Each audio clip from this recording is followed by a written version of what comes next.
खुलुमबाय, आं उदांस्रि मोसाहारि। बड'लेण्ड बुब्लिनि जानानै बयखौबो बरायना लाबाय। दिनै 20 एप्रिल 2024।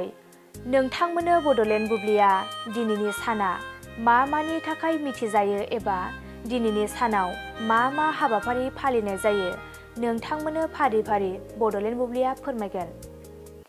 दिनैनि सानखौ भलेन्टियार रिकगनाइज डे महरै फालिनाय जायो।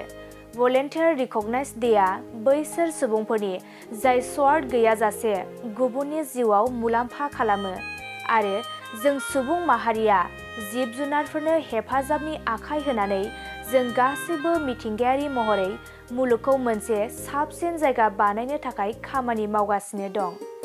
बेनि अनगायैबो दिनैनि सानखौ national look iliac day, national record store day आरो नेशनेल शेडार प्राइस डे महरैबो फालिनाय जायो। नोंथांमोननो बड'लेण्ड बुब्लिया दिनैनि सानाव मा मा हाबाफारिजों मिथिजायो आरो मा मा हाबाफारिखौ फालिनाय जायो फोरमायबाय। गोजोन्थों।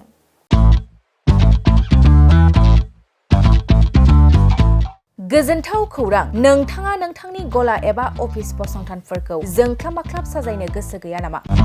नोंथांनि गलाफोरखौ बायदि बायदि रोखोमनि जोंख्लाब माख्लाब खालामनानै साजायनो थाखाय क'क्राझार नोगोरनि सिङाव थानाय गौरां भेलि हटेल साखाथियाव चाणक्य आर्ट एन्ड डिजाइन गलाया लानानै फैदों बायदि बायदि रोखोमनि आर्ट डिजाइन।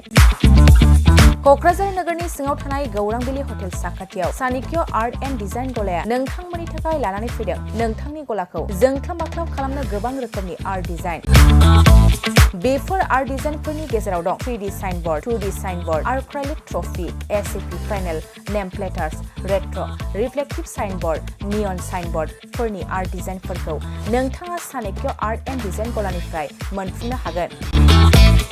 बेनि अनगायैबो इनग्रेभिं सार्भिस, आर्क्राइलिक लेटार काटिं, एमडीएफ जालि काटिं, ल'ग', ग्राफिक्स डिजाइन आरो कास्टमाइज गिफ्ट आइटेम्सफोरखौ नोंथांमोननि गलानि थाखाय चाणक्य आर्ट एन्ड डिजाइन गलाया लानानै फैदों आर्ट डिजाइन।